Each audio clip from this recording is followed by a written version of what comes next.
Hello and welcome to the weekly recap show for MCLA Athletics. I'm your host, Dan Wohler, here with Assistant Athletic Director Jeff Polari. Jeff, how are you? Good, Dan. How are you? I'm doing well, Jeff. So we'll begin the show with men's soccer. So they've been doing really well, especially in the MASCAC, but we'll begin with a non-conference game. They played against SUNY Poly, winning that game 1-0. Yeah, they had a very good week, two important wins to get them back over 500.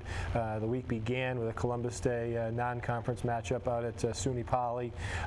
We went out and after a scoreless first half, Eddie Boateng finally connected fairly late in the second half for the eventual game-winning goal, and that was the difference in the game, sending the Trailblazers home with a victory. So good to see Eddie continuing to lead the team in scoring. And then the Trailblazers defeated Mass Maritime, who was also right with them in the top of the MASCAC standings, and they beat them 1-0 in such a key game. Yeah, such a really a showdown type of game, pitting the top two teams in the league, through the early part of the standings, and again, very similar to the SUNY Poly game. After a scoreless first half, MCLA scored a goal late. Issa Jallo came off the bench and got a nice feed from Eddie Boateng and hit kind of a bounding ball there past the Mass Maritime keeper, ultimately for a 1-0, very pivotal 1-0 win.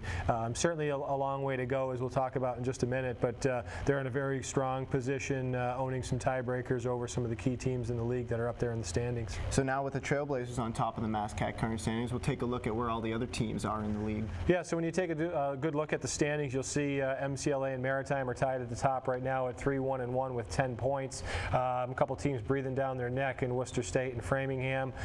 So again, as I said earlier, lots of games still to be played here on the MASCAC docket. Trailblazers will be off until Saturday, traveling to Fitchburg, and then they'll have their senior day game to close out against Framingham State, in which shaping up as a very pivotal game in the conference standings as well.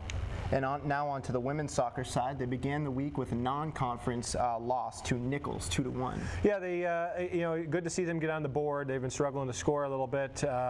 Nichols actually took a 1-0 lead, and then the Trailblazers came back to knot the game up 1-1. Marissa Sprague scored the lone goal for the Trailblazers, her second of the season. It was nice to see her. She's kind of been battling some injuries here early on in the season. So it was nice to see her get off the schneid and get in there and put the ball in the back of the net. But ultimately, they gave up a goal to Nichols late, and it cost them a road victory.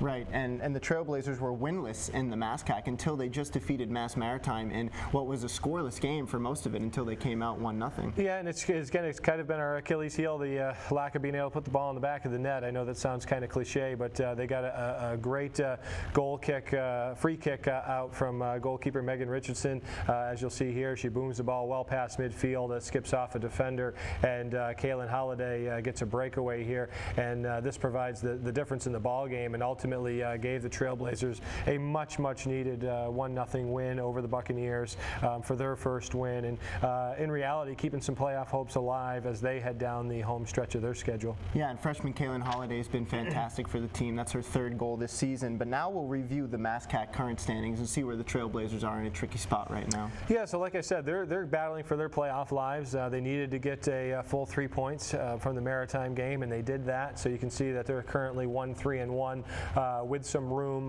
to move up. They do have Fitchburg State and Framingham State remaining on the schedule, so there are some opportunities there to move up the standings with a couple of games left to play. So hopefully they can continue their recent string of success putting the ball in the back of the net. Sure, and now on to women's volleyball. They began the week with a game against Framingham State. Framingham State, of course, atop the conference and reigning MASCAC champs from last year. Yeah, they went 2-1 on the week, but unfortunately the one setback was a key game to Framingham State, who has been kind of a thorn in our side here the last 2 seasons. They knocked us off last year in the conference finals, and we couldn't keep pace with them Thursday night in the campus center. But ultimately, they did have a couple of victories after that defeat, which was nice to see. The week began, after the Framingham game, we celebrated Senior Day Thursday night against St. Joseph's. A great chance to honor our pair of seniors, Allison Clark and Sam Anderson, 2 very pivotal players in the program, as you can see there, combining for a key point. Right. And both have given so much to the program. It was nice to send them out with a victory on Senior Day, as their parents were both in the crowd. So it's always nice to go home with a victory on Senior Day over St. Joseph's. Right, and then on Saturday they had a MASCAC game against Mass Maritime. time, winning that one. Yeah, and again, they were kind of sitting at 1-2 going into that game in the conference, and they defeated Salem State on the road to even their mark at 2-2. Certainly not ideally where they'd like to be in the conference, but they're still in a pretty good spot. Again, similar to the other programs with a couple of key games coming up. You can take a look here at the standings, and you'll see MCLA at 2-2, but with pivotal games left with Worcester State on Wednesday night and Bridgewater State to close out the regular season. So some real opportunities for them to reach their goals that they set for them earlier on the season. And now on to the golf program at MCLA. They just competed in the NAC championships, and some key players really standing out there. Yeah, so golf went up for the 36-hole NAC championships up in Bangor, Maine, hosted by Husson University. The Trailblazers had a tremendous performance from Matt Lawrence. He opened with an opening round 77, but closed very strong with a 74. Crept into the top 10 with a tied for 9th finish. So a great showing by what really is a very young and inexperienced Trailblazer squad. So great to see Matt close out the season. That was the end of their fall campaign, so they'll be done until the spring semester. And on to the cross-country programs competing in the Western New England Invitational. Yeah, so both programs continued their fall swing, so to speak, down at Western New England. The women competed in a 5K, the men competed in an 8K. Sam Garan was the top finisher on the women's side.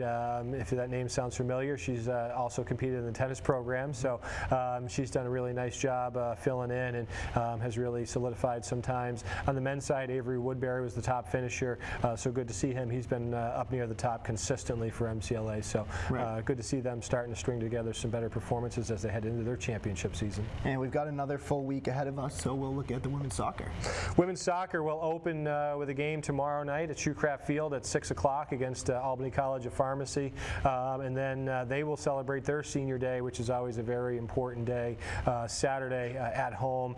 And not only is senior day, but also be a very, very key matchup for their playoff future with Fitchburg State. And men's soccer, they take a little bit of a hiatus this week. Men's soccer riding off the high of the win on Friday at Mass Maritime. They'll be off all week, a good chance for them to get rested and ready for what I'm sure will be a battle. The men's soccer side is so bunched that every game is just going to be a real tussle, and to see them go to Fitchburg State on Saturday will be a real challenge for them. And the women's volleyball team looking to move up in the MASCAC standings with the big MASCAC game. Pivotal matchup at home. Last regular season home game Wednesday night in the Amsler Campus Center against Worcester State. Worcester State was the only program to beat us in the regular season last year, so they certainly have the capability. MCLA is going to have to come out really prepared and ready, and again, as kind of been the theme here of the entire show, a really pivotal matchup in the MASCAC standings. Sure, and this past weekend for the school was Fall Family Weekend and Alumni Weekend, so busy weekend for athletics as well. Every weekend is always busy. This is one of the weekends. It's always one of the best functions of the year. We are fortunate to have such great turnouts and wonderful weather. As you can see, the softball and baseball alumni games drew over 45 alums to come back and compete against the current Trailblazer squads. Always good to see those folks come back and enjoy themselves. Many of them went over. We had a light ceremony at halftime of the women's soccer game, which was fantastic to see. And everything on reunion weekend was kind of culminated by the annual Athletics Hall of Fame ceremony down at the Holiday Inn, which was just such a tremendous event, honoring Eddie Pierce, Jessica Langenbach, Morales Lewis, Amy Strand, and Bill Fitzpatrick, seen there with MCLA President Dr. James Burge. So tremendous event, very well attended event. I want to thank all the alumni that made that possible this weekend and turned it into such a success. Right, it was a great weekend, and that will do it for this week for us at Trailblazer Athletics. And fans watching at home, to stay updated with everything Trailblazer Athletics, follow us on all of our social media pages. Thanks for